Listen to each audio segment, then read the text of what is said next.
Mamma, may I present Matthew Crawley and Mrs. Crawley, my mother, Lady Grantham? What should we call each other? Well, we could always start with Mrs. Crawley and Lady Grantham. Come into the drawing room and we can make all the proper introductions. Thank you, guys. The young are also calm about change, aren't they?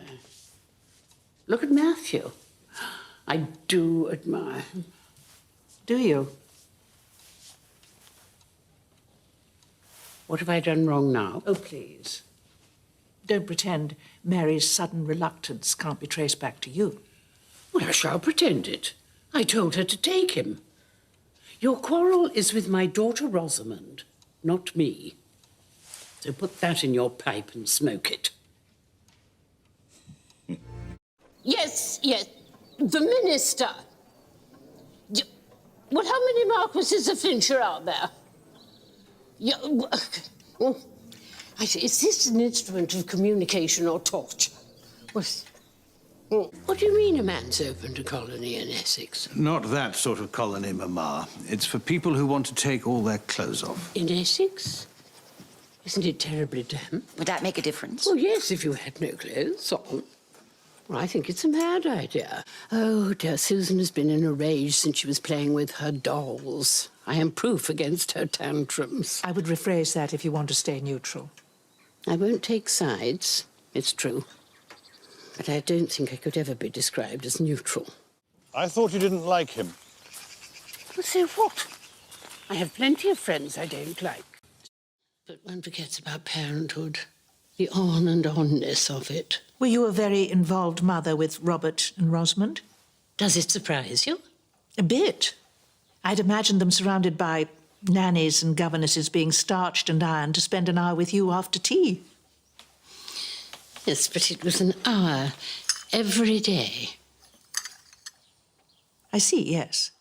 Of course, if you had had to sell Charlie to the butcher to be chopped up as stew to achieve the same ends, you would have done so. Well, happily, it was not needed.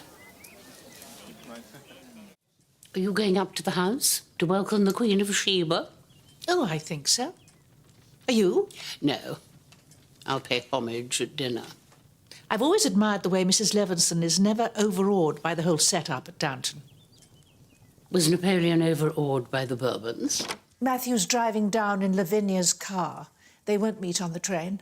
Oh, that's a relief. I hate Greek drama. You know, when everything happens off stage. Granny, do you think Lord Cinderby would try anything horrible to prevent the wedding? Well, he'd certainly like it stopped. But he does love Atticus. My dear, love is a far more dangerous motive than dislike. Well, I suppose looks aren't everything. I think she seems rather sweet. I'm afraid meeting us all together must be very intimidating. I do hope so.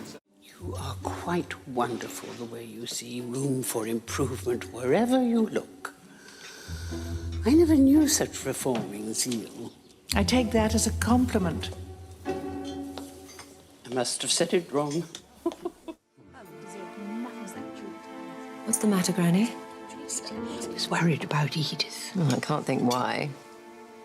My dear, a lack of compassion can be as vulgar as an excess of tears.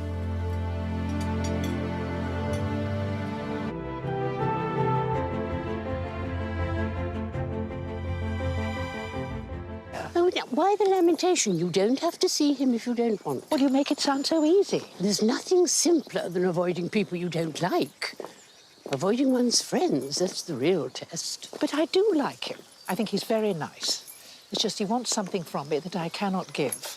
He just wants what all men want. Oh, don't be ridiculous. I was referring to companionship, as I hope you were. We have to tell Cora. Well, isn't that rather a betrayal? If anything happens to Edith and Cora learns later we knew all along, she would never forgive us. And I wouldn't blame her. You see, as a mother, it is her right. But you don't plan to tell Robert. He is Edith's father. He's a man.